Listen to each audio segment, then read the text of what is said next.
Histoire la tabatière dorée. Il était une fois, et une très bonne époque aussi, même si ce n'était ni à mon époque, ni à votre époque, ni d'ailleurs à l'époque de qui que ce soit, vivait un homme et une femme qui avaient un fils appelé Jack, et il aimait terriblement lire des livres. Il a lu, et puis, parce que ses parents vivaient dans une maison isolée dans une forêt isolée et qu'il n'a jamais vu d'autre personne que son père et sa mère, il est devenu complètement fou de sortir dans le monde et de voir de charmantes princesses, etc. Alors, un jour, il dit à sa mère qu'il devait partir, et elle le traita d'idiot, mais ajouta que, comme il ne servait à rien à la maison, il ferait mieux d'aller chercher fortune. Puis elle lui a demandé s'il préférait prendre un petit gâteau avec sa bénédiction pour manger pendant son voyage, ou un grand gâteau avec sa malédiction. Maintenant, Jack avait très faim, alors il s'est levé et a dit, « Un gros gâteau, s'il vous plaît, s'il vous plaît. » Alors sa mère a fait un très gros gâteau, et quand il a commencé, elle s'est dirigée vers le haut de la maison et lui a jeté des malisons jusqu'à ce qu'il soit hors de vue. Vous voyez, elle devait le faire, mais après cela, elle s'est assise et a pleuré. Eh bien, Jack n'était pas allé bien loin jusqu'à ce qu'il arrive dans un champ où son père labourait. Or, le brave homme était terriblement contrarié lorsqu'il apprenait que son fils s'en allait, et plus encore lorsqu'il apprit qu'il avait choisi la malison de sa mère.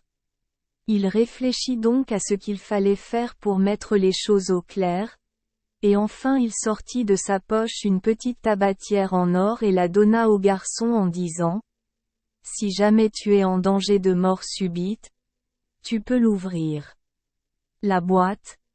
Mais pas jusque-là. Elle est dans notre famille depuis des années et des années.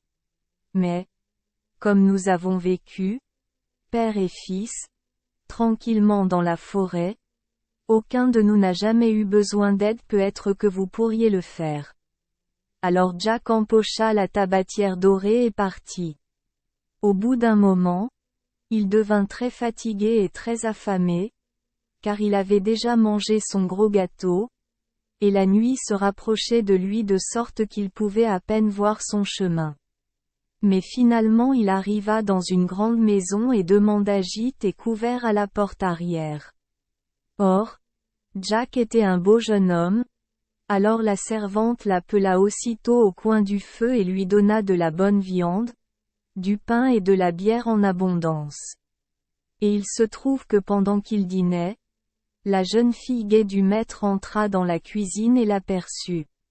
Elle alla donc voir son père et lui dit qu'il y avait le plus joli jeune homme qu'elle ait jamais vu dans l'arrière-cuisine et que si son père l'aimait, il lui donnerait un emploi.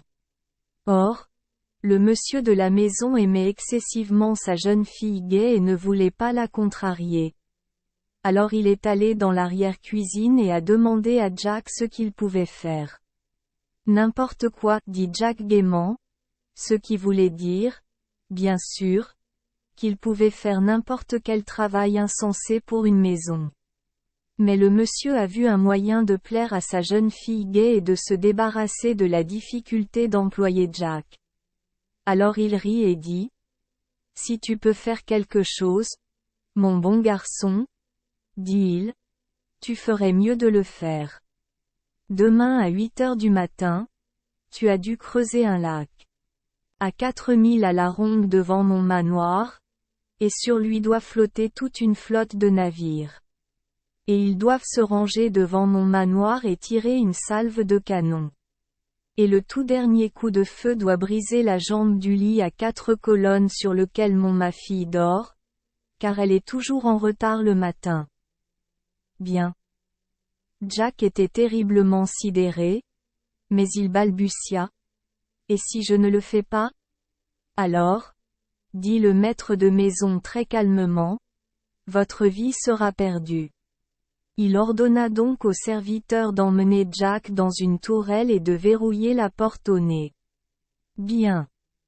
Jack s'assit sur le côté de son lit et essaya de réfléchir, mais il avait l'impression de ne pas connaître le Bédin combattant.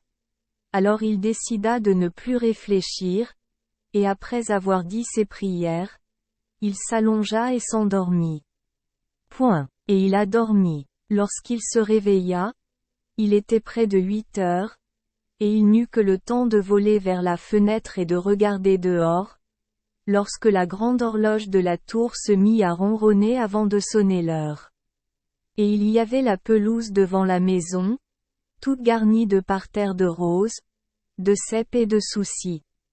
Bien. Tout d'un coup, il se souvint de la petite tabatière dorée. Je suis assez près de la mort, se dit-il en le sortant et en l'ouvrant. Et à peine l'avait-il ouvert que 3 drôles de petits hommes rouges en bonnet de nuit rouge en sortirent, se frottant les yeux et bâillant. Car, voyez-vous, ils étaient enfermés dans la boîte depuis des années, et des années, et des années. Que voulez-vous, maître? Dirent-ils entre leurs bâillements. Mais Jack entendit l'horloge sonner et savait qu'il n'avait pas un instant à perdre. Alors il se contenta de bavarder sur ses ordres. Puis l'horloge a commencé à sonner, et les petits hommes se sont envolés par la fenêtre, et tout à coup bang. Claquez. Claquez, claquez, claquez, claquez. Les canons partaient, et le dernier avait dû casser le pied du lit à 4 colonnes, car là, à la fenêtre, se trouvait la jeune fille gaie en bonnet de nuit, regardant avec étonnement le lac à 4000 à la ronde, avec la flotte de navires flottant dessus. Et Jack aussi, il n'avait jamais vu un tel spectacle de sa vie, et il fut vraiment désolé lorsque les 3 petits hommes rouges le dérangèrent en se précipitant par la fenêtre et en se précipitant dans la tabatière dorée. Donnez-nous un peu plus de temps la prochaine fois que vous voudrez nous voir, maître, dirent-ils d'un ton maussade. Puis ils fermèrent le couvercle et Jack put les entendre bâiller à l'intérieur alors qu'ils s'installaient pour dormir. Comme vous pouvez l'imaginer, le maître de la maison fut assez étonné, tandis que quant à la jeune fille gaie, elle déclara aussitôt qu'elle n'épouserait jamais personne d'autre que le jeune homme qui pouvait faire des choses si merveilleuses. La vérité étant qu'elle et Jack étaient tombés amoureux l'un de l'autre au premier regard. Mais son père était prudent. Il est vrai, ma chère, dit-il, que ce jeune homme semble être un tyran. Mais pour autant que nous le sachions, c'est peut-être le hasard et non l'habileté, et il peut avoir une plume cassée dans son aile. Nous devons donc essayer encore lui. Puis il dit à Jack, ma fille doit avoir une belle maison pour y vivre. Par conséquent, demain matin à 8 heures, il doit y avoir un magnifique château debout sur 12 piliers d'or au milieu du lac, et il doit y avoir soyé une église à côté. Et tout doit être prêt pour la marier, et à 8 heures précises, un carillon de cloche de l'église doit sonner pour le mariage. Sinon, vous devrez renoncer à votre vie. Cette fois, Jack avait l'intention de donner plus de temps aux 3 petits hommes rouges pour leur tâche. Mais après s'être tant amusé toute la journée et avoir mangé tant de bonne nourriture, il s'est endormi trop longtemps, de sorte que la grande horloge de la tour vrombissait avant 8 heures lorsqu'il s'est réveillé, a bondi du lit et s'est précipité vers le tabatière doré. Mais il avait oublié où il l'avait mis, et l'horloge avait donc réellement commencé à sonner avant qu'il ne la trouve sous son oreiller, ne l'ouvre et ne baragouine ses ordres. Et puis, on n'a jamais vu comment les 3 petits hommes rouges se bousculaient l'un sur l'autre, bâillaient, s'étiraient et se hâtaient tous en même temps, de sorte que Jack pensait que sa vie serait sûrement perdue. Mais juste au moment où l'horloge sonnait son dernier carillon, un joyeux carillon de cloches retentit, et le château se dressait sur 12 piliers d'or et une église à côté, au milieu du lac. Et le château était tout décoré pour le mariage, et il y avait des foules et des foules de serviteurs et de serviteurs, tous vêtus de leurs plus beaux atours du dimanche. Jamais Jack n'avait vu un tel spectacle auparavant. La jeune fille gaie non plus qui, bien sûr, regardait par la fenêtre voisine avec son dernier verre. Et elle était si jolie et si gaie que Jack se sentit assez fâché lorsqu'il dut reculer pour laisser les 3 petits hommes rouges voler vers leur tabatière dorée. Mais ils étaient bien plus colériques que lui, et marmonnaient et grommelaient face à cette agitation, de sorte que Jack était très content quand ils éteignirent la boîte et commencèrent à ronfler. Eh bien sûr, Jack et la jeune fille gaie étaient mariés et étaient aussi heureux que la journée est longue. Et Jack avait de beaux vêtements à porter, de la bonne nourriture à manger, de bons serviteurs pour le servir et autant de bons amis qu'il le souhaitait. Il avait donc de la chance, mais il n'avait pas encore appris que la malice d'une mère est sûre d'apporter le malheur à un moment ou à un autre. C'est ainsi qu'un jour qu'il partait à la chasse avec tous ces messieurs et dames, Jack oublia de changer la tabatière en or, qu'il portait toujours avec lui par crainte des accidents, de la poche de son gilet contre celle de son manteau de chasse écarlate. Alors il la laissait derrière lui. Et que se passerait-il sinon que le domestique la laissa tomber par terre alors qu'il pliait les vêtements, et que la tabatière s'ouvrit brusquement et que les 3 petits hommes rouges en sortirent en bâillant et en s'étirant. Bien. Lorsqu'ils découvrirent qu'ils n'avaient pas vraiment été convoqués et qu'il n'y avait aucune peur de la mort, ils étaient de très bonne humeur et dirent qu'ils avaient vraiment envie de s'envoler avec le château, les piliers d'or et tout. En entendant cela, le serviteur dressa les oreilles. « Pourriez-vous le faire ?» il a demandé. « Pourrions-nous » ont-ils dit, et ils ont ri fort. « Eh bien, nous pouvons tout faire. » Alors le serviteur dit très brusquement, « Alors déplacez-moi immédiatement ce château et tout ce qu'il contient au-dessus de la mer où le maître ne peut pas nous déranger. » Or, les petits hommes rouges n'avaient pas vraiment besoin d'obéir à l'ordre, mais ils étaient tellement en colère contre Jack qu'à peine le domestique avait-il prononcé ces mots avant que la tâche ne soit accomplie. Alors, quand le groupe de chasse revint, voilà. Le château, l'église et les piliers dorés avaient tous disparu.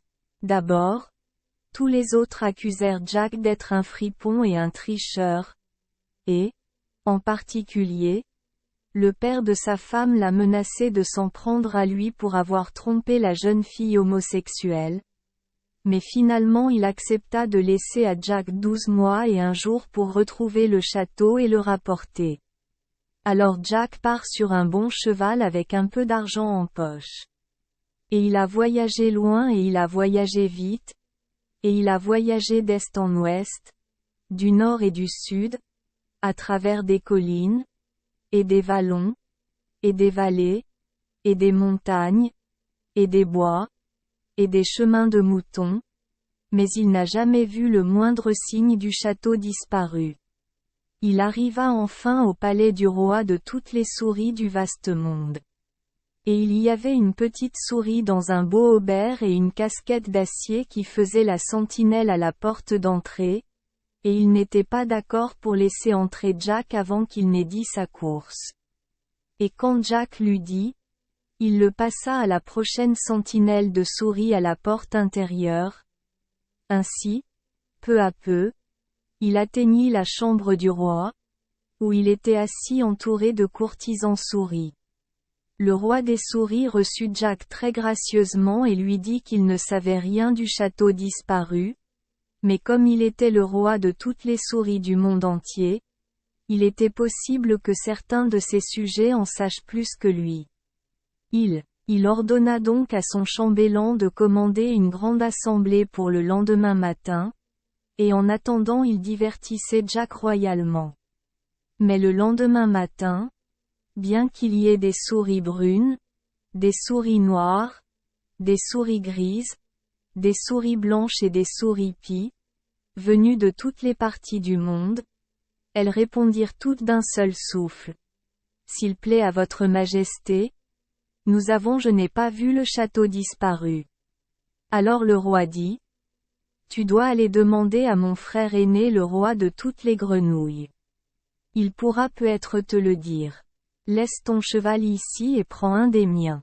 Il connaît le chemin et te portera sain et sauf. Alors Jack monta sur le cheval du roi, et alors qu'il passait la porte extérieure, il vit la petite sentinelle souris s'éloigner, car sa garde était levée.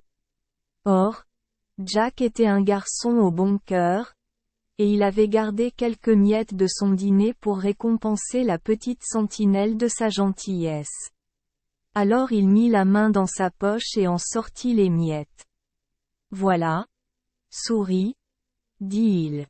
C'est pour ton problème. Alors la souris le remercia gentiment et lui demanda s'il voulait bien l'emmener chez le roi des grenouilles. Pas moi, dit Jack. Je devrais avoir des ennuis avec votre roi. Mais la souris insista. Je pourrais vous être utile, dit-il. Il a donc grimpé sur la patte arrière du cheval, puis sur sa queue et s'est caché dans la poche de Jack. Et le cheval partit au grand galop, car il n'avait rien à voir avec la souris qui lui courait dessus. Finalement, Jack arriva au palais du roi de toutes les grenouilles, et là, à la porte d'entrée, se trouvait une grenouille faisant la sentinelle avec une belle cotte de mailles et un casque de cuivre. Et la sentinelle grenouille était pour ne pas laisser Jack entrer. Mais la souris cria qu'il venait de la part du roi de toutes les souris et qu'il fallait les laisser entrer sans délai. Ils furent donc conduits dans la chambre du roi, où il était assis entouré de courtisans grenouilles vêtus de beaux vêtements. Mais hélas! Il n'avait rien entendu parler du château aux piliers d'or, et bien qu'il convoqua toutes les grenouilles du monde entier à une grande assemblée le lendemain matin, elles répondirent toutes à sa question par « Cro-cro, cro-cro », ce que tout le monde sait signifie « non » en langage grenouille. Alors le roi dit à Jack, « Il ne reste qu'une chose. Tu dois aller demander à mon frère aîné, le roi de tous les oiseaux. Ces sujets sont toujours en vol, alors peut-être ont-ils vu quelque chose. Laisse le cheval que tu es. Je viens ici et prends un des miens. Il connaît le chemin et vous transportera en toute sécurité. » Alors Jack partit, et étant un garçon au bon cœur, il donna à la sentinelle grenouille, qu'il rencontra en sortant de sa garde, quelques miettes qu'il avait gardées de son dîner. Et la grenouille a demandé la permission de l'accompagner, et quand Jack a refusé de le prendre, il a juste fait un saut sur l'étrier, et un deuxième saut sur la croupe, et le saut suivant il s'est retrouvé dans l'autre poche de Jack. Puis le cheval s'éloigna au galop comme l'éclair, car il n'aimait pas que la grenouille gluante descende, plop, sur son dos. Eh bien, après un certain temps, Jack arriva au palais du roi de tous les oiseaux, et là, à la porte d'entrée, se trouvaient un moineau et un corbeau qui marchaient de long en large avec des mèches à mèches sur les épaules. Alors Jack éclata de rire, et la souris et la grenouille sortirent de ses poches. Nous venons du roi. Sira. Passons. De sorte que les sentinelles furent tout à fait déconcertées et qu'elles les laissèrent passer sans plus de cérémonie. Mais lorsqu'ils arrivèrent à la chambre du roi, où il était assis entouré de toutes sortes d'oiseaux, mésanges, troglodytes, cormorans, tourterelles, etc. Le roi dit qu'il était désolé, mais qu'il n'avait aucune nouvelle du château disparu. Et bien qu'il ait convoqué tous les oiseaux du monde entier à une grande assemblée le lendemain matin, aucun d'entre eux n'en avait vu ou entendu parler. Alors Jack fut très inconsolable jusqu'à ce que le roi dise « Mais où est l'aigle ? Je ne vois pas mon aigle. » Alors le chambellan, c'était une mésange, s'avança en s'inclinant et dit: « Plaise à votre majesté qu'il soit en retard. » « En retard ? » dit le roi en colère. « Invoquez-le immédiatement. » Alors 2 alouettes s'envolèrent dans le ciel jusqu'à ce qu'on ne puisse plus les voir et chantèrent très fort, jusqu'à ce qu'enfin l'aigle apparaisse tout en sueur d'avoir volé si vite.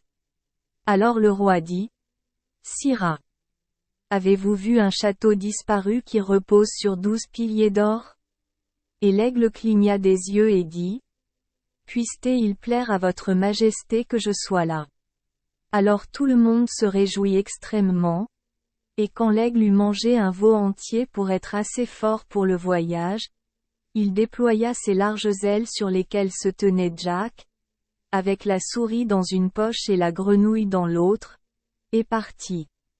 D'obéir à l'ordre du roi de ramener le propriétaire à son château disparu le plus rapidement possible. Et ils survolèrent la terre et la mer, jusqu'à ce qu'enfin, au loin, ils aperçussent le château debout sur ses 12 piliers d'or. Mais toutes les portes et fenêtres étaient bien fermées et barrées, car, voyez-vous, le maître serviteur qui s'était enfui avec l'arme était parti pour la journée à la chasse, et il fermait toujours les portes et les fenêtres pendant son absence, de peur que quelqu'un ne s'y oppose. Un autre devrait s'enfuir avec. Alors Jack fut perplexe quant à la façon dont il pourrait mettre la main sur la tabatière dorée, jusqu'à ce que la petite souris dise: « Laissez-moi la chercher. Il y a toujours un trou de souris dans chaque château, donc je suis sûr que je pourrai la récupérer. » Montez. Alors ça s'est déclenché, et Jack a attendu sur les ailes de l'aigle en fumant, jusqu'à ce qu'enfin une peau de souris apparaisse. « Est-ce que tu l'as ? » a crié Jack. Et la petite souris a crié: « Oui. » Alors tout le monde se réjouit extrêmement, et ils retournèrent au palais du roi de tous les oiseaux, où Jack avait laissé son cheval, car maintenant qu'il possédait la tabatière en or, il savait qu'il pourrait récupérer le château chaque fois qu'il choisirait d'envoyer les 3 petits hommes rouges le chercher. Mais en traversant la mer, tandis que Jack, qui était mort de fatigue d'être resté si longtemps debout, se couchait entre les ailes de l'aigle et s'endormait, la souris et l'aigle se disputèrent pour savoir lequel d'entre eux avait le plus aidé Jack, et ils se disputèrent tellement qu'ils finirent par porter l'affaire devant la grenouille. Alors la grenouille, qui était un juge très avisé, dit qu'il devait voir toute l'affaire dès le début. Alors la souris sortit la tabatière dorée de la poche de Jack et commença à raconter où elle avait été trouvée et tout ce qui s'y rapportait. Or, à ce moment précis, Jack se réveilla, lui donna un coup de pied dans la jambe, et la tabatière dorée tomba jusqu'au fond de la mer. « Je pensais que mon tour viendrait, » dit la grenouille, et elle se dirigea vers elle. Eh bien, ils ont attendu, et attendu, et attendu pendant 3 jours entiers et 3 nuits entières. Mais Froggy n'est plus jamais revenu, et il venait de l'abandonner par désespoir lorsque son nez est apparu au-dessus de l'eau. « Est-ce que tu l'as ? » Ils ont crié. « Non. » dit-il avec un grand souffle. « Alors qu'est-ce que vous voulez ? » crièrent-ils avec colère. « Mon souffle, dit Froggy, et sur ce, il retombe. » Eh bien, ils ont attendu encore 2 jours et 2 nuits, et enfin arrive la petite grenouille avec la tabatière dorée dans la gueule. Alors ils se réjouirent tous extrêmement, et l'aigle s'envola très vite vers le palais du roi des oiseaux. Mais hélas c'est mal un jour. Les ennuis de Jack n'étaient pas terminés. La malison de sa mère lui portait toujours malheur, car le roi des oiseaux entra dans une colère effroyable parce que Jack n'avait pas ramené avec lui le château aux piliers d'or. Et il a dit que s'il ne le voyait pas le lendemain matin à 8 heures, la tête de Jack devrait passer pour un tricheur et un menteur. Alors Jack, étant proche de la mort, ouvrit la tabatière dorée, et en sortirent les 3 petits hommes rouges avec leurs 3 petits bonnets rouges. Ils s'étaient mis en colère et étaient très heureux de retrouver un maître qui savait qu'il ne travaillerait, en règle générale, que sous la peur de la mort, car, voyez-vous, le maître serviteur avait toujours troublé leur sommeil en ouvrant inutilement la boîte. Ainsi, avant que l'horloge ne sonne 8 heures du matin, le château était sur ses 12 piliers dorés, et le roi des oiseaux était bien mécontent, et laissa Jack prendre son cheval et se rendre au palais du roi des grenouilles. Mais là, exactement la même chose se produisit, et le pauvre Jack dut rouvrir la tabatière et ordonner au château de venir au palais du roi des grenouilles. À cela, les petits hommes rouges étaient un peu contrariés. Mais ils ont dit qu'ils pensaient qu'il n'y avait rien à faire. Ainsi, bien qu'ils aient bâillé, ils ont bien amené le château, et Jack a été autorisé à prendre son cheval et à se rendre au palais du roi de toutes les souris du monde. Mais ici, la même chose s'est produite, et les petits hommes rouges sont sortis de la tabatière dorée avec une véritable rage, et on dit que les gars feraient aussi bien de ne pas dormir du tout. Cependant, ils firent ce qui leur était demandé.